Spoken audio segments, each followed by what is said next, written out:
Hello, is service your love language? Stay tuned. Kids watch. Moms talk. MomGamers. All right, thanks for tuning in. And if you forget, I'm just going to remind you, please hit subscribe. Thanks for listening to Mom Gamers, talking about relationships and budgeting, podcast style for you moms. YouTube isn't just for men fishing, but it's for a lot of moms too. And I'm here with Rachel, and we're continuing on our series, The 5 Love Languages by Gary Chapman. And today's is service. Rachel, is service your love language? I don't think so. I definitely appreciate service, but I don't think it's my love language. I think that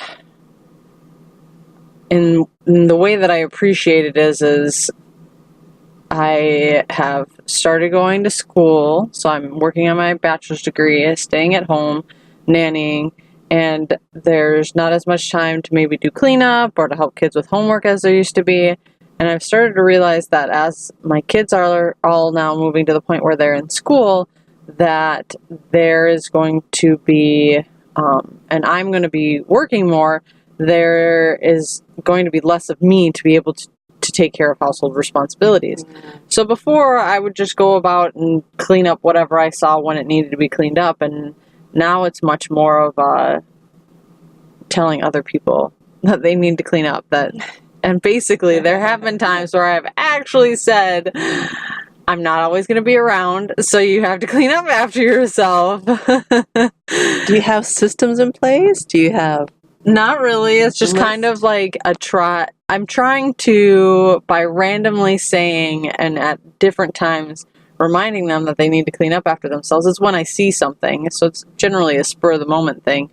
I'm hoping that then it helps them to, especially since I have 3 boys, I'm hoping that it helps them to see more than just what their brain focuses on and helps them to see outside of that. Helps them to be able to multitask and do more than maybe just, oh, well, it's my night for dinner. I can make dinner and then not clean up the table or clean up the kitchen after they've made dinner, which I feel like is part of the job. Like if you're going to do a service because your wife has asked you to make dinner, then you should probably clean up after dinner too. Otherwise, you've just made dinner, made a mess, and then somebody else has to clean it up, which is just creating a job for somebody else. So, I think acts of service is an amazing way, but in my marital relationship, it's not something that I really feel like is an everyday kind of thing. In some ways, I wish that it was. I wish that they were more service-oriented. I'm very service-oriented, but that's not really where my husband comes from, and I think in many ways where our kids come from. So I would love if you in the comments below would give me some good ideas to help my kids to see ways to serve at home and not at home, because I just feel like that was a big part of my upbringing, and it's not, I don't know if it is for my kids, and I would like that to be part of it. I think that service provides you with, shows you to have a greater gratitude for what you have. But what do you think, Linda?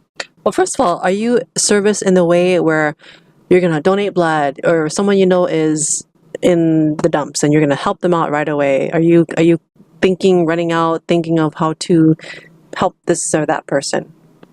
At times. I mean, it's not on your mind. It's not on my mind all the time. I mean, I think that I'm thinking pretty... there are specific people that I think about generally that I try to think of ways that I can serve them, how to connect with them through service, how to, but I'm not currently. There was a long time, for many years I gave blood regularly, like as often as I could, which I think is every 6 weeks, and I was donating blood consistently, like I had a regular appointment where I was donating blood. And there was also times where I was regularly going in and volunteering in nursing homes, and things like that. But now, with the way that our life is, it's our services more, if we see a homeless person, we'll the kids will offer them some money, or will have like a care package in the car that we'll give to them, or if we see somebody who's pulled over to the side of the road or having car troubles, and they have, kids with them, we've pulled over to help, things like that. Okay, so yeah, service is my love language. Service, how do I start? So I think of what can I do to help this other person? I wish I was a billionaire and I can give them money, but not just give them blindly. I would see what needs they have. And then with service, that's my way of connecting with this person. But it can get to the point where I'm like a martyr, but in some ways like a happy martyr too. But then in some ways I'm like, I'm so drained of just giving too. So it what's that phrase? It like loops itself, or it falls in itself a lot too, where I love it, but then you get in the thick of it so much where you're just so pooped. So my love language is, yeah, I love to do things for my husband. I love to do things for my kids, picking up after them. After we finish dinner, I'll instantly start cleaning up. And once in a while, I'll just ask the kids to do it. When usually, logically, of course, they should always clean them up themselves. But for me, I'm thinking, I love them so much. They're going to have their games to play. They're so busy. Why don't I just help clean up? If Chris, my husband, needs to have something done, I don't know, like pay a bill or read something, pick up something so-and-so, pick up a certain food item, I quickly do it. I'll almost put my stuff aside and do this right away because, yeah, of course I'll drop everything, do this for you. And that's programmed in my head to do this act for another person. That's like the least and the most I can do for this person, and maybe they'll remember it. And on the flip side, I really love it when my husband or my children do something nice to ease my life. I really remember it.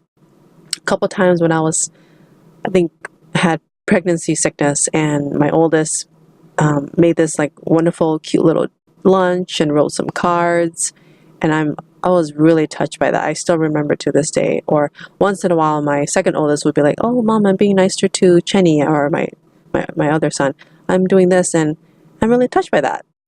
It's a physical action. It involves maybe thinking, a premeditation, a thought of doing. So that it carries a long way for me is service. Yeah. Mm-hmm. But at the same time, it can be an overkill, because the doing service so much that then there's no room for actually building a relationship with that person, because you're always thinking, what can I do for this person? Now, let me give them chocolates. Let me clean up their yard, maybe when they just need a good long talk to be with, or just sit down and do absolutely nothing. Sure. And just enjoy each other's company. Yeah. Yeah, to be able to find the balance. So you appreciate service, and that's how you feel loved, is when other people serve you. So then therefore the way that you show other people that you care for them is to serve them. I think that that's an interesting way to look at it. I think the whole time, each of these videos, each of the love languages that we've talked about, we really just talked about it one way, and that's how we receive something, and not necessarily what we're giving to other people, and except for just this instant where you were talking about the service and how you receive that love.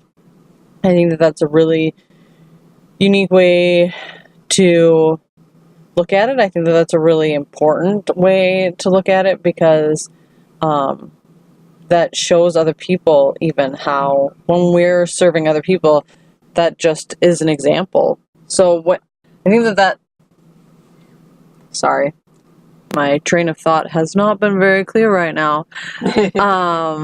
But I think that to me, that just connects it all back to the fact that how other people communicate. So if you've got a friend who writes you cards on a regular basis, or is always texting, and you feel like it's overkill, that's probably the way that they receive love. And that's probably how they feel loved, is by getting messages or text messages or emails or things like that.